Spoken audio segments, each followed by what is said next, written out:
by transcription. Yes, more Americans enjoy Roma than any other wine because Roma wines taste better. Taste better because only Roma selects from the world's greatest reserves of fine wines for your pleasure. And now, Roma Wines of Fresno, California, that's R-O-M-A, Roma Wines bring you Suspense. Tonight from New York, Roma Wines present Miss Eva Le Gallienne, distinguished star of the New York stage in Phobia, a suspense play produced, edited, and directed for Shenley by William Spear. Suspense, radio's outstanding theater thrills, is brought to you by Roma, R-O-M-A, Roma Wines, the greatest name in wine. There's nothing like the tantalizing aroma of juicy or the taste of spicy cold cuts and crispy cool salad served outdoors. And to make warm weather dishes more tempting, serve tall, frosty glasses of Roma wine and soda. Yes, Roma wine and soda is ideal with summer meals or anytime friends drop in. Simply half-filled glasses with your favorite Roma California wine, robust Roma Burgundy or fragrant Sauterne. Fill with ice and soda, garnish and sweeten to taste. Try refreshing Roma wine and soda. It's inexpensive and always better tasting with Roma, America's favorite wine. Now, Roma Wines bring you Eva Le Gallienne in a remarkable tale of suspense.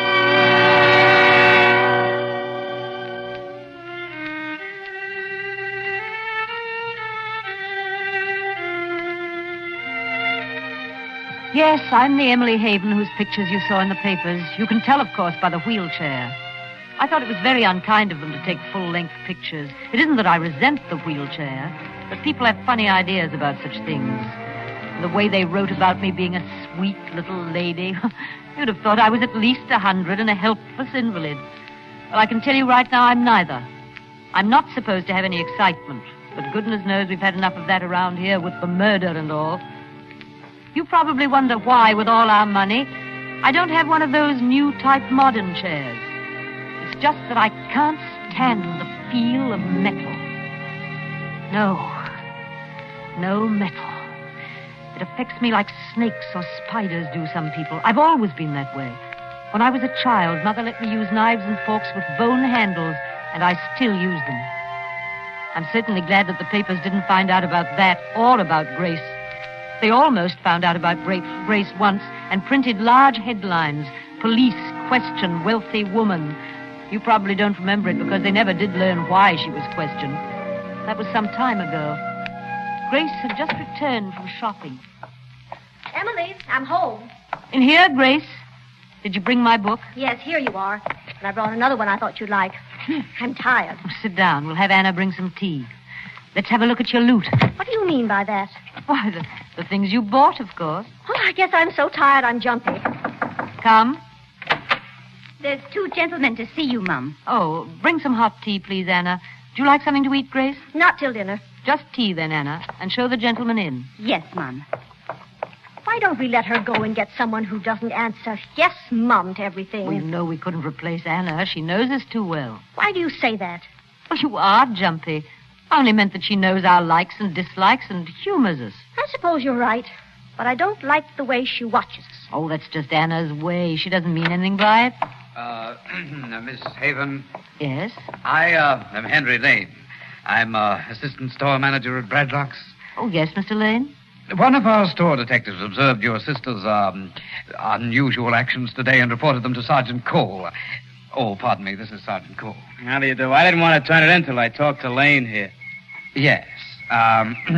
Yes, Sergeant Cole wisely came to me, and we are here to rectify the error. I'm afraid I don't follow you, Mr. Lane. I'm sure there's a satisfactory explanation to your sister's behavior. Well, get to the point. What he's trying to say is that I took some things from the store without paying for them. Grace! That's what was reported to me. You admit that you took these things? I just admitted it. Why, Grace? Impulse, I guess. But you have plenty of money. I know. I think that's what starts the impulse. You mean you've had the impulse before? Is that an official or a social question? Well, don't be flippant. I'm not. The whole thing is a farce.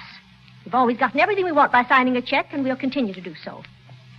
Do you think if I were anyone else, we'd be sitting here like this? Miss Haven, No, I'd be sitting in jail waiting to be questioned. I'm at a loss. I've taken things before and probably will again. Mostly I don't even want the things. It's the thrill of taking them. You've said enough, Grace. Are you going to arrest me now, Sergeant? Arrest you? Grace, will you see if Anna's made tea and bring 2 extra cups? And a checkbook? Grace. I'm sorry. This comes as a shock to me. Beats anything I ever heard. Believe me, I regret having to trouble you like this. Oh, you've been very considerate. I'm sure we can rectify the entire matter. If you'd care to estimate the amount. Sounds like a bribe. No, lady. not at all. Let us say retribution. Oh, I don't know. I feel that it's only right that you should receive something for your time and regard, Sergeant. I don't know, lady. I don't want to press charges. And in the future, Mr. Lane, if you will assign someone to watch my sister when she's shopping in your store, you may send the bill for the unpaid items to me. Yes. There may be a slight fee. Oh, yes, I understand. Now, if you'll hand me my pen and checkbook. Of course. Thank you. Well, let me see. There. There you are. Miss Haven, I think I hear Anna coming with the tea.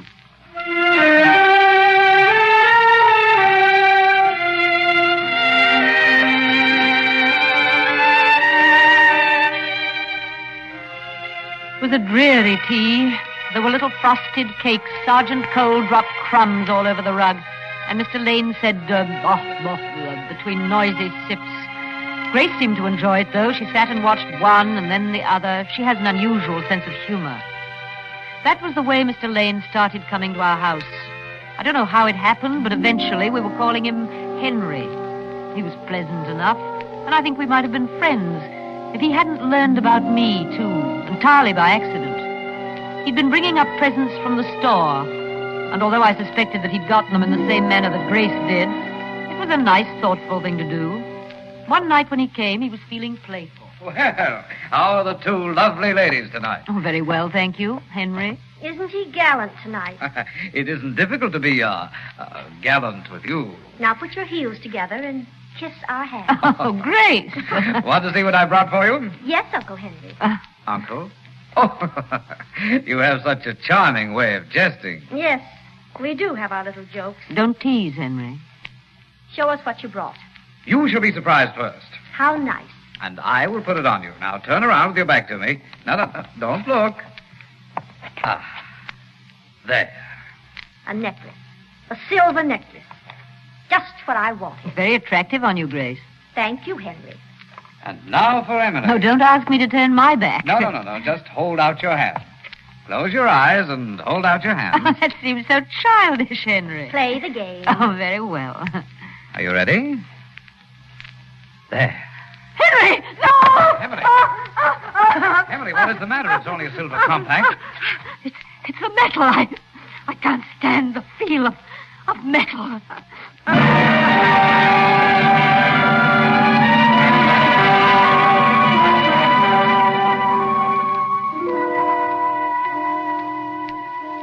It may sound silly, and it may be silly, but I do think my phobia saved my life.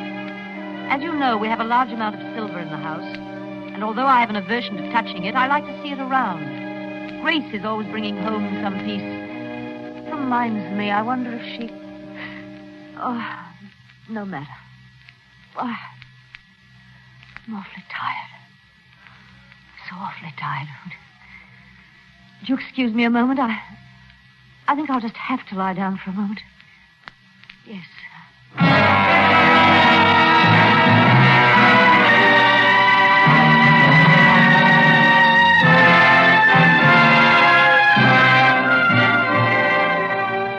For Suspense, Roma Wines are bringing you Eva Le Gallienne in Phobia.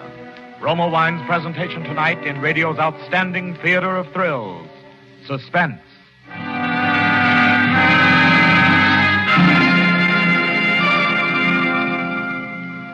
Presented by Roma, R-O-M-A, Roma Wines, those better-tasting California wines that add so much to the daily joy of good living. There's a reason why Roma wines are so much better tasting. The better taste of Roma begins with the lush goodness of choice California grapes, tenderly pressed and guided unhurriedly with the ancient skill of Roma master vintners and America's greatest winemaking resources. Then these Roma wines are placed with mellow Roma wines of years before. And from these precious reserves, the world's greatest reserves of fine wines, Roma later brings you those better tasting Roma wines, America's favorite wines. Tomorrow, add the sparkle of genius to dinner. Delight your family or guests with robust Roma California Burgundy or fragrant Roma Sauterne. Now, at new low prices, Roma table wines are more than ever your best buy in better taste. That's why more Americans enjoy Roma than any other wine. And now, Roma Wines bring back to our New York soundstage Eva Le Gallienne as Emily Haven in Phobia, a tale well calculated to keep you in suspense.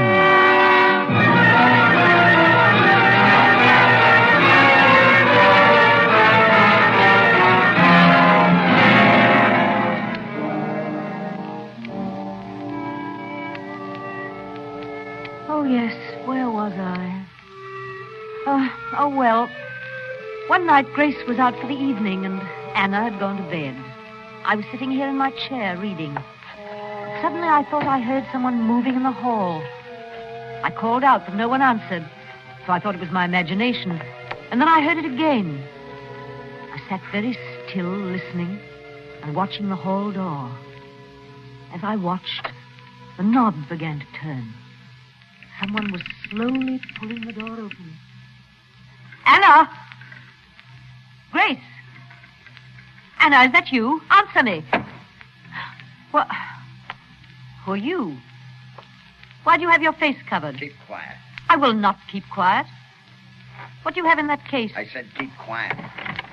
Silver. Well, that's our silver. I don't want no trouble with you. You put that silver back or you'll have trouble. I'll phone the police. I'll call for help. This says you won't. Don't point that gun at me. You can't scare me with that. I haven't long to live anyway. You ain't gonna have long to live if you don't stop that yapping. Stay where you are. Do you hear me? Stay away. Now, look here, sister. I ain't kidding. Now, you look here. You ought to be ashamed, the great big man with a gun robbing a helpless lady in a wheelchair. I warned you. Besides that, you're very rude. Take your hat off in the house. Say, what is this? If you want to come into my house, you learn some manners and then knock on the door. Now, set that silver down and leave the room. Looks like I'm gonna have to tie something over your face until I can get away. Don't you touch me! Don't touch...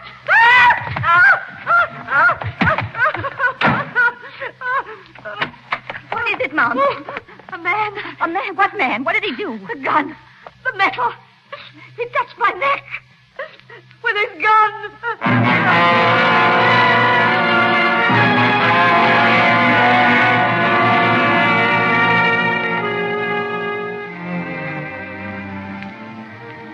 Anna became very excited and called the police. Heaven knows why. The man was gone and he had left the silver. I put her in her place by having her wash all the silverware and put it away. Sergeant Cole was furious when he came. It seems that he wanted to check for fingerprints. He was mollified, however, when he found fingerprints on the silver cabinet. I hadn't thought of that, so Anna had to wash that, too. Sergeant Cole came back to tell us that the fingerprints belonged to a man by the name of Mr. Scorchy Hood. He was wanted by the police because he had escaped from some penitentiary and was what Sergeant Cole called a killer. Mr. Hood was called Scorchy because he always shot people from close range and usually in the neck. Sergeant Cole thought it was very amusing when I said if he was going to kill me, he would have to stand back. I wouldn't have him touch me with that gun. Did you read those uncouth headlines in the papers? Wealthy woman, match for murderer, Haven defeats Hood. They made me sound like a pugilist. The papers are so unkind to people with money. One morning, Anna came into the room without knocking, so I said, Anna, I didn't ring. I've got to talk to you, Mom. Very well, Anna, what is it? It's about my brooch, the one my mother gave me. Well, what about your brooch? It's gone, Mom. You mean you lost it? No, I didn't lose it. It was in my room, and now it's gone. Well, you probably mislaid it. No, I didn't, Mom. I always keep it pinned to my Sunday dress, and it's not there. I don't see how I can help you. I thought maybe you'd like to replace it. Oh? What kind of pin was it? It was a cameo. But this time I thought I'd like to have one with some diamonds and little pearls. I don't understand. I've been cleaning Miss Grace's room, and she's got a lot of strange stuff there that nobody knows how she come by. Huh. She's even got a gun. You've been snooping, Anna? Just cleaning, Mom. I did kind of look for my brooch. I see. Do you want your pen, Miss Emily? Oh, yes, Anna. Hand me my pen. Thank you. Let me see. There you are. Do you think that will replace the brooch? Oh, yes, Mom. Thank you, Mom. Well, payday in the middle of the month? Yes. I mean, no, just a little... Token, Miss Grace. Token of what? Let's call it pin money. That will be all, Anna. Thank you, Mom. Now, Mom, you tell me what this is all about. It's nothing, Grace, really. When you sign a check, it can't be classified as nothing. It was a pin for Anna. That isn't very funny, Emily. Pin money for a pin? What about a pin? She, lost it. Lost it? Oh, I see. Now, let's not talk about it anymore, Grace. But I want to talk about it. Poor dear, anyone can get money from you, can't they? Grace, please. I may have my impulses, but I've never taken anything from the servants yet. Grace, where are you going? What are you going to do? To collect and deliver. You just purchased a pin, and I'm going to find it and wear it.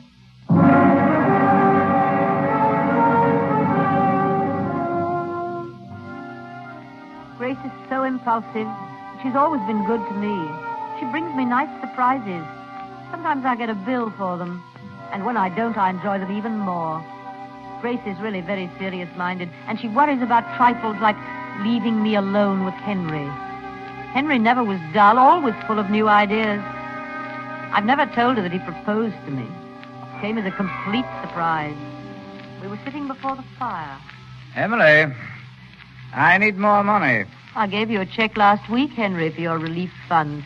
It isn't very clear in my mind what relief fund that was for. Well, that doesn't matter now. The point is that I need a great deal more money. What is it for this time? For me, Emily. Oh, Henry, you disappoint me.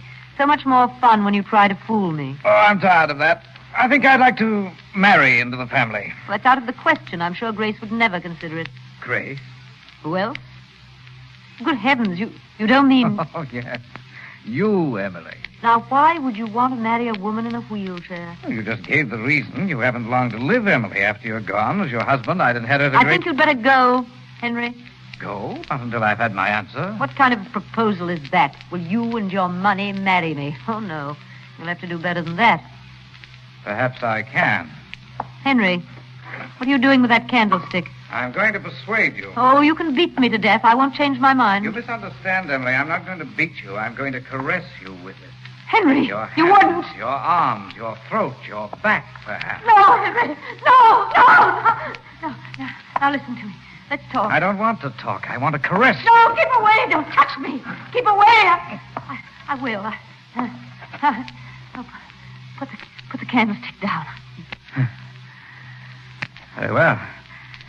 I don't like to excite you like this. It isn't good for you. How soon do you want to be married, Henry? Immediately? How about tomorrow? So soon? When you make up your mind to do something, why wait? I suppose you're right. Oh, I would like some tea. Henry, would you... Shall I ring for Anna? Oh, she's asleep by now. Why don't you get it? Yes, leave it to me. Just leave everything to me. I was annoyed at Henry for his crassness. It was very tiresome of him to be so crude. I wheeled my chair about the room. I have a habit of doing that when I'm disturbed. Presently, I heard Henry returning with the tea. Door opened a little. And then there was that deafening explosion of a gun. The house was filled with echoes. The door stood motionless for a moment, then slammed shut. I was too stunned to move. I just sat and looked at the door. I tried once to open it, but it wouldn't budge. I was still sitting there when the police came. It wasn't Sergeant Cole. It was a new man called Inspector Wells. I think there was a man with him, but I'm a little confused about that night. Henry had been shot and was lying against the door. That was why the door wouldn't open. The gun was on the floor beside him. The inspector asked a lot of questions, and everyone talked at once. I'll tell you like I told him. After the shot, I don't remember hearing footsteps or the door outside close. It may have happened, but I was too excited to remember. Anna tried to make the inspector believe that Grace had killed Henry. She told him about the gun. Anna has spells of being difficult. I think it's because of the pin. She doesn't like Grace to wear it. They took Henry away, and we went to bed. The hall was a mess. We had to have the carpet cleaned, and there are still some tea stains on the walls. The next morning, I made a discovery that I thought would interest the inspector, so I phoned him, and he came right out. Morning, Miss Haven. Oh, come in, Inspector. You say you found a brooch in the hall? Yes, this one. Under a chair, Inspector. Do you know who it belongs to? To our maid, Anna. Kind of fancy for a maid, isn't it? Diamonds and small pearls. Emily bought it for her. That's quite a gift. We like to keep our help satisfied. I'd like to talk to her. I'll call her. Who killed Henry, Inspector? Don't know yet. We're having the gun checked for fingerprints. Is that all the police do? Check fingerprints? You ring, Mum. Yes, Anna, come in.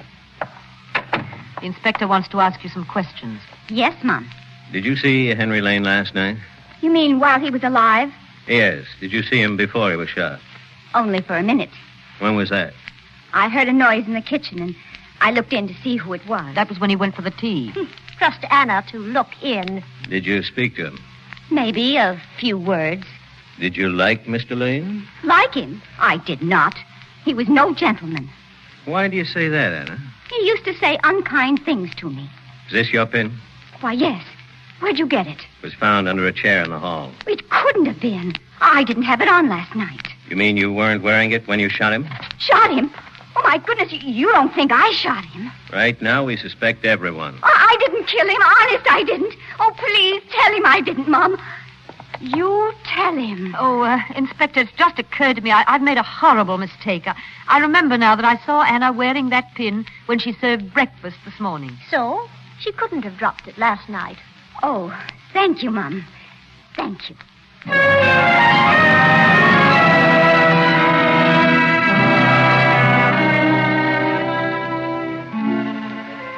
I don't think the inspector was convinced when he left. He didn't say he wasn't. He looked unconvinced. Was kind of a fib, but it was worth it. Anna has been an angel ever since. She cleans Grace's room and never sees a thing. She even returned some things that Grace didn't know were missing. I gave Anna the pin, and she put it back on her Sunday dress. The inspector phoned around noon. He was very excited. He said the blurred fingerprints on the gun belonged to Mr. Scorchy Hood, and that we should be very careful, as he hadn't been caught and he was dangerous. I asked him how we should go about being careful. He said to lock the doors and windows, and they would send a man to watch the house. I didn't think we needed to worry, for somehow I couldn't believe Mr. Scorchy Hood wanted to hear me scream again. But about 10 o'clock, Grace and I were sitting here discussing Humphrey Bogart when the whole hall door opened. Don't move. I've no intention of moving. What do you want? Shut up, sister. Don't call me sister. My name is Emily, and this is my sister Grace. How do you do? This ain't no social call. Oh, I'm glad to see you've uncovered your face. I don't know why you should cover it. It really isn't an unpleasant face at all. Don't start. I won't do you no good. Did you come to kill us? You guessed it, sister. Grace. Grace. Hey, what are you doing to me? Trying to confuse me? Why should you want to kill us, Mr. Hood? Because you made people laugh at me. The papers made fun of me. I can't stand that. Well, it seems to me you brought it on yourself. You came uninvited in the first place. What kind of talk is that? Sure I did, and I come the same way this time. If you're going to kill me, you'll have to stand away from me. You see, I have a phobia. A what? A phobia. It's something I can't help. Oh. Why don't you stand over there? Why? On account of my phobia. It'd be better if you stood there. Here? No, a little farther. Now? Yes, I think that's better. Oh, Grace, will you straighten the rug? Never mind. It worked. I guess she's unconscious. I'll call the man across the street. Oh, Grace, look what you've done. When he hit his head on the table, he spilled the flowers. Now that water will make white spots on the varnish.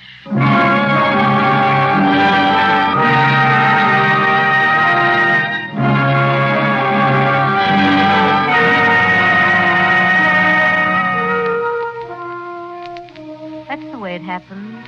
You know the rest. How Mr. Hood was wanted for several murders, so they executed him. I'm rather sorry it's all over. seems dull around here now, and I did so want to enjoy my last days. The doctor says I've only 6 months at the most. I haven't told Grace my time is so short. It would cause her to fret. Grace worries so. That's why I didn't tell her that I took the gun and shot Henry as he opened the door, and then tossed the gun into the hall before he slumped against the door and pushed it shut. I hadn't even told her that Mr. Scorchy Hood dropped his gun that time when I screamed. You see, I didn't handle the gun with my shawl to save his fingerprints. It's just that I can't stand the feel of metal. Can't stand the feel of metal. They've been so kind, everybody. Here, I mean, in the prison hospital. Oh, you must excuse me. I'm so drowsy. They've let me have my own bed even from home. I couldn't lie on the prison cot they have, you know, with the metal and all.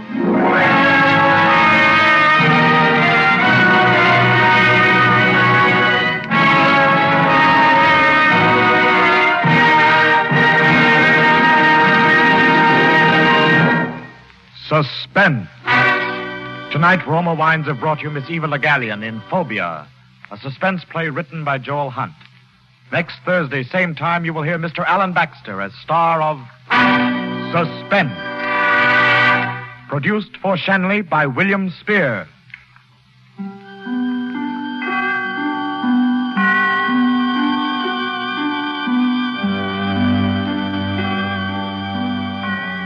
In the coming weeks, Suspense will present such stars as Alan Baxter, Gloria Swanson, and others. Make it a point to listen each Thursday to Suspense, radio's outstanding theater of thrills.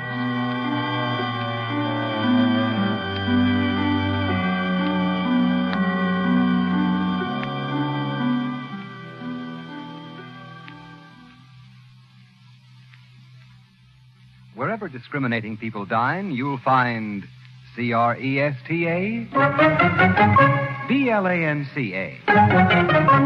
BLANCA, Cresta Blanca, Cresta Blanca.